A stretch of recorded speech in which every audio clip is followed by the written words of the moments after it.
It's a blessed afternoon here at Bealtaine Cottage. I've had a very lovely sleep. I was up very early this morning, in fact well before dawn, and I did most of my household chores, and then I went back to bed with the book that I'm reading, and I slept, and it was wonderful. And here we are at 1:30 on a Sunday, and I'm still in my gym jams. So it's just one of those lovely, soft, quiet days. And you know, that's something that so many of us in this hectic world that we live in, well, no, correction there. In this hectic world that we have created, that's something that so few of us actually get the time to recognise. Just a lovely, soft, quiet day.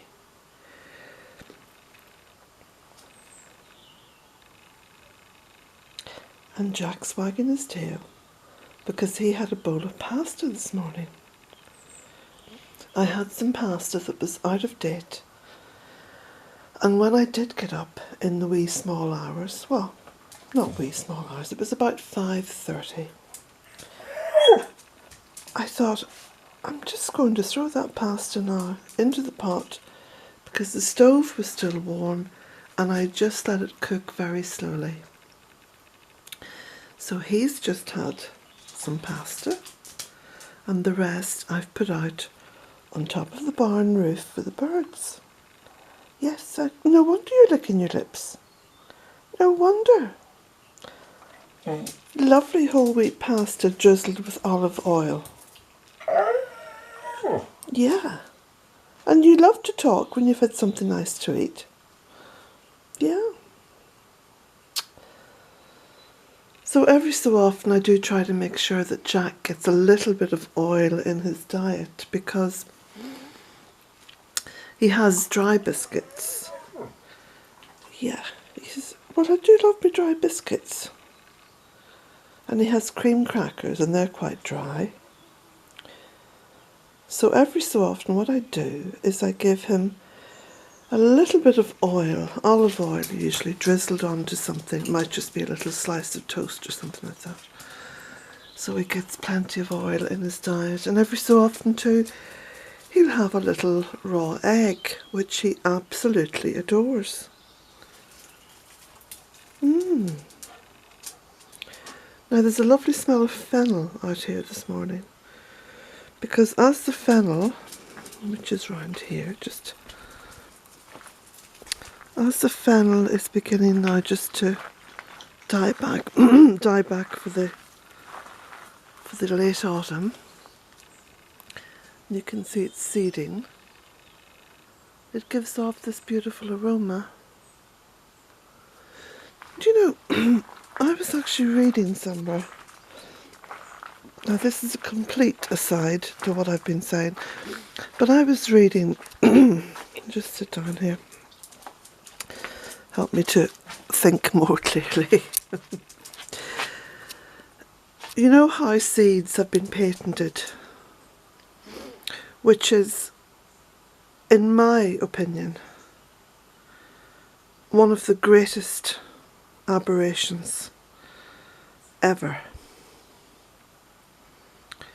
And I am absolutely shocked and consistently shocked that especially the religious communities, so, you know, Christian, Islam, etc., have not risen up in mass protest about this. Because I was brought up as a Christian.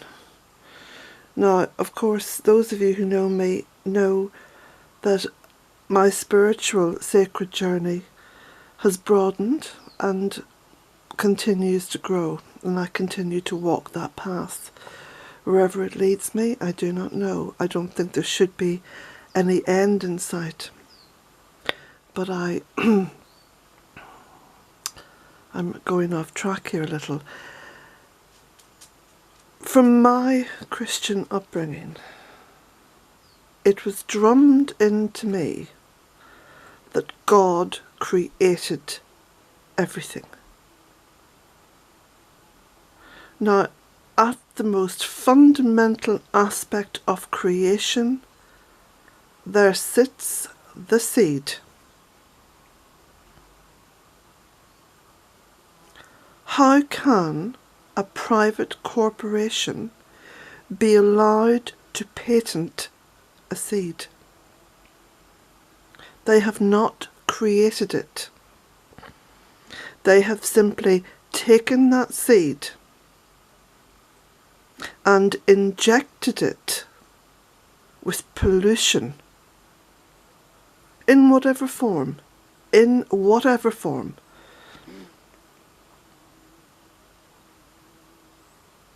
And then they have designated that seed as being created by them.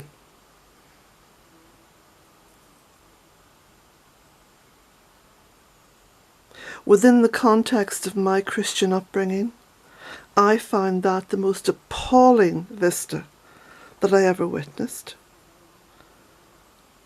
And I cannot understand why every priest, vicar, pastor, Christian leader in the Western world has not come out in fierce opposition to that. That's something I do not understand.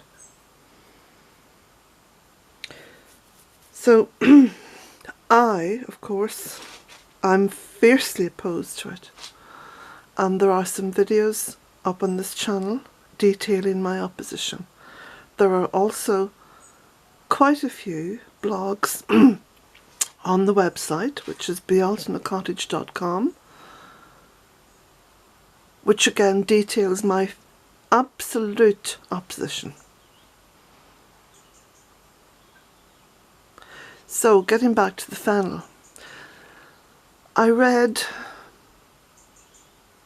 in the past few years that there was a move afoot to patent fennel.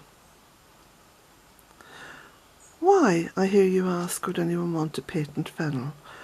Well, once again, if you want to know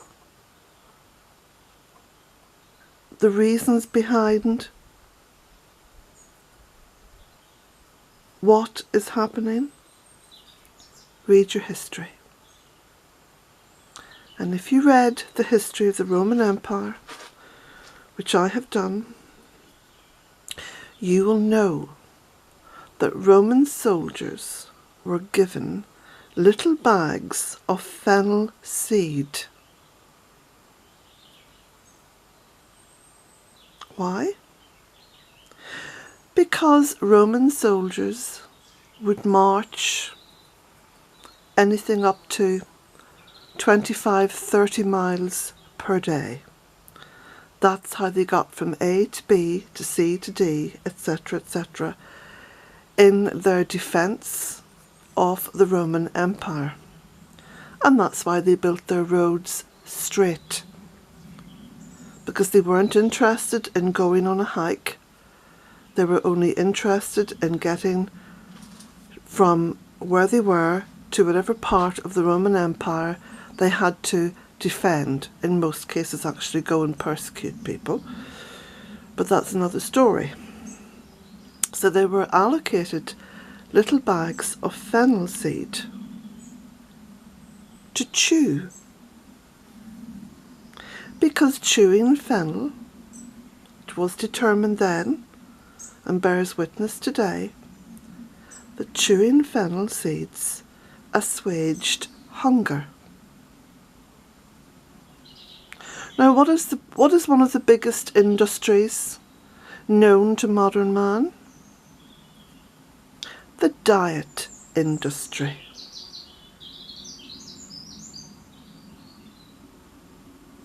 So you get out there and you patent that fennel because you know there is some element in it which will assuage hunger. And you've got a whole range of drugs for the diet industry, which will probably make you a billionaire.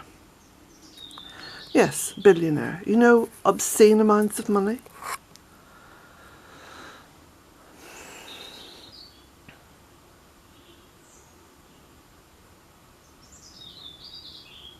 Something else I remember from my Christian upbringing.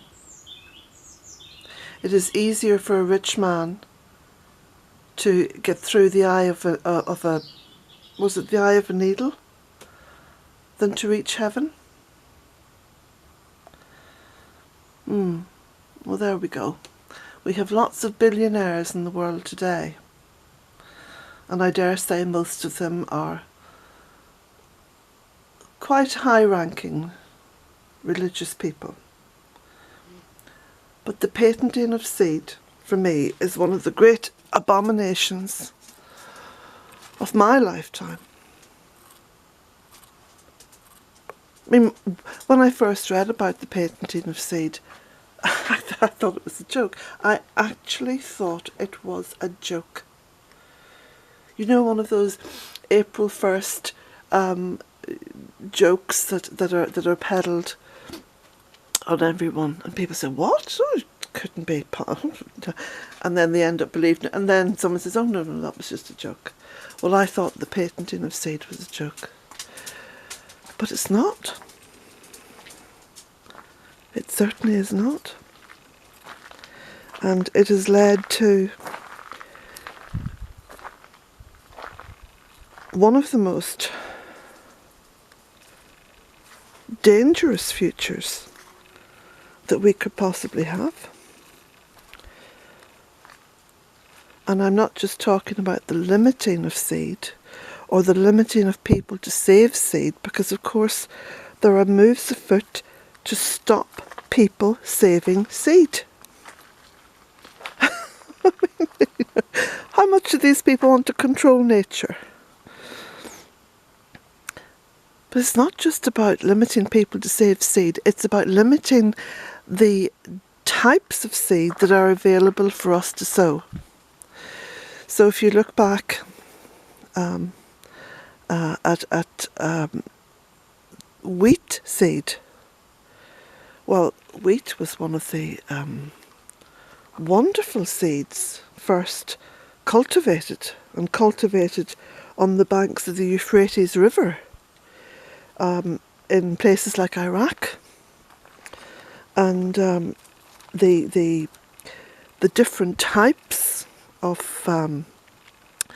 wheat that existed were amazing. I mean, they just ran into thousands of different types of wheat. But through the patenting and the marketing of wheat seed, I think we're down to 5 now. 5 different kinds of wheat. And then we ask ourselves why people are getting sick and why people have become intolerant to bread and intolerant to gluten and intolerant to all the various foods that these 5 types of wheat can be found in.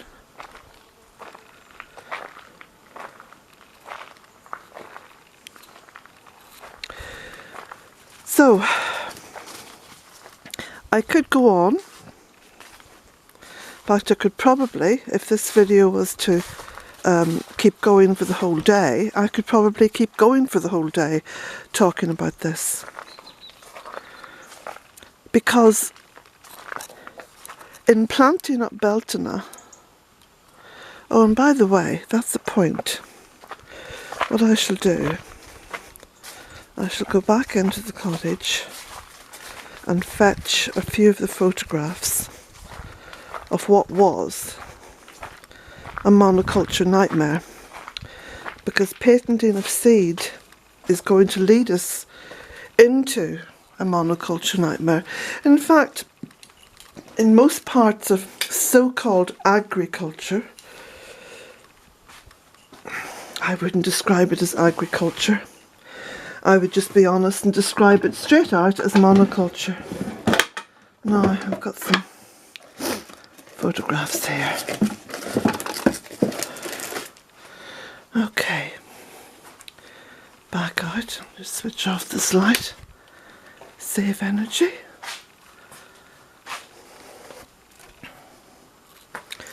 Now, just take them along to here. Put them on the clothes rack. Okay. So, the monoculture that was Bealtaine. Here we go. Monoculture. Oh, that was after I started planting, by the way. See the little paths and all that I made? I took that photograph because I felt very proud of my achievements at that point. So let's go further back. Here we go. So, I'll take you round to that point where I took that photograph. That's looking down the land of Bealtaine. You can see there is the little driveway. See it? Monoculture. Here we go. You know, down at the bottom of the driveway. That's how it looked. There we go. Monoculture. Look at the poor land. Look at the poor earth.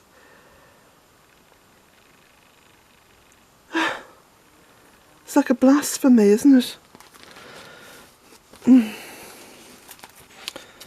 There we go. Look at this one. These photographs, by the way, are in my book, for those of you who care to read about the beginning of Bealtaine and how it's come about. That's the land. And look, in there. Look at that fierce looking animal. Not very happy looking. Poor creature. Monoculture. Monoculture and barbed wire. Shocking. Just shocking.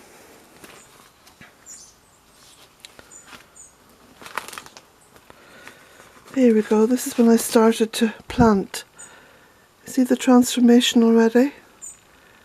Where I kept mowing the grass, well, mowing the rushes. I just kept mowing, and every little box of clippings of grass I used as mulch. I just mulched everything. Now, there's lots more photographs here, but as I said, they are detailed in the book.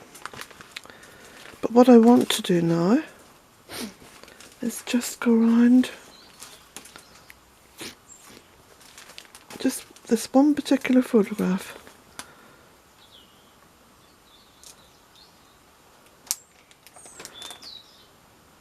Oh, actually two. Tell you what, we'll go up this way. So I've got two photographs here, and I'm going to go to the exact spots where each were taken. So we look at the first one, this one here. So I'm walking down this little path that I made back then. Oh yes, here we go. I know exactly where this was, right down to this little juncture where the path split off. Okay. Now,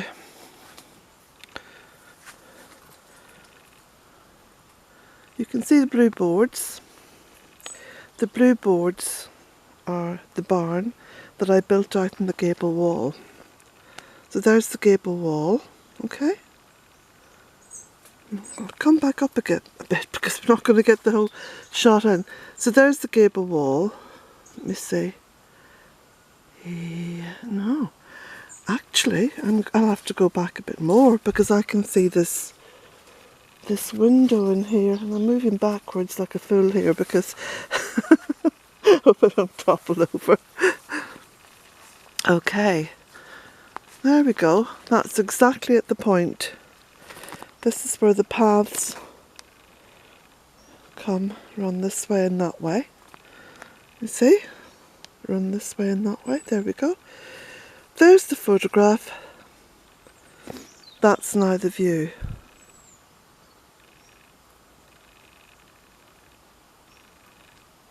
Look again, photograph. View. From monoculture to joyful biodiversity. I'm going to walk back up this path. And now the second photograph, which I shall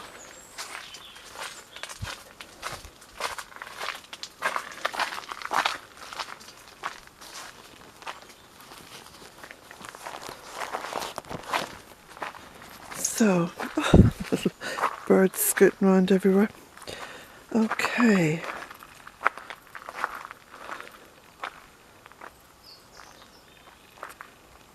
So this is the second photograph. So we're pointing towards the mountains.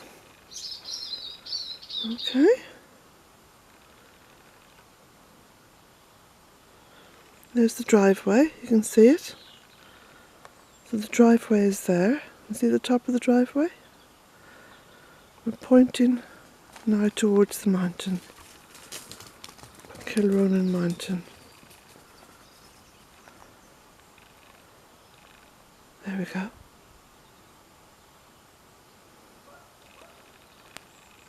Sit. There we go. Once more.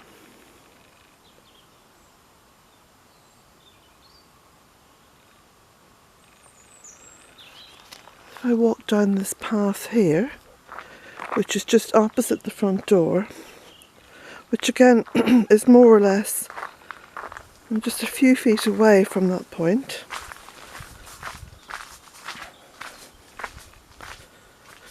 Because there's the driveway over there. There's Kilronan Mountain, can you see it?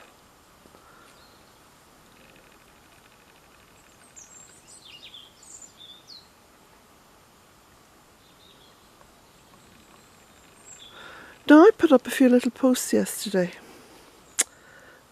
describing the colour here at Bealtaine, the colours, as being a sign of health. And that even if you were deaf and you couldn't hear the birds, if you could just see, you could see those colours, and those colours are a demarcation of health. That doesn't look too healthy, does it?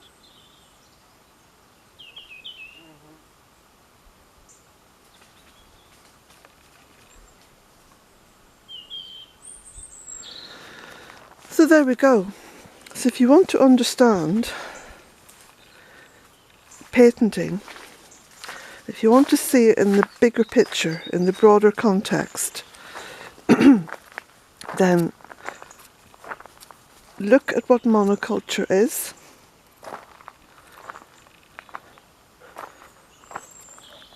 Don't even have to read about it, just look at it. Look at monoculture where you've got, you know, say no more than 5 different species growing.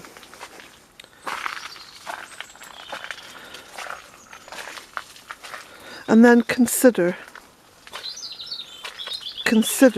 the health of Mother Earth.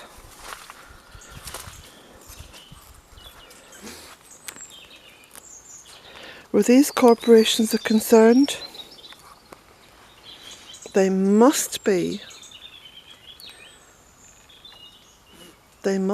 defeated.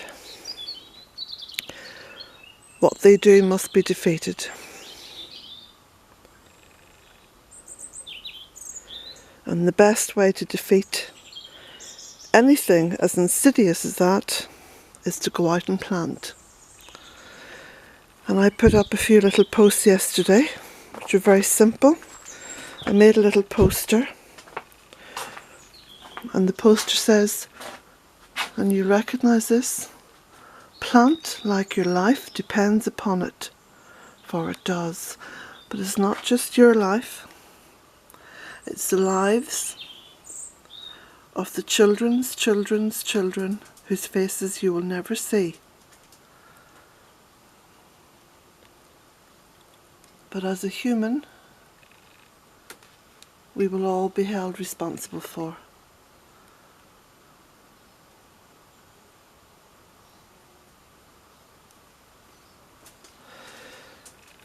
I wouldn't like to think that my memory was scorned and that future generations looked back and said, well, if only my great-great-grandmother had stood up and done something. And I say grandmother because that's what I am.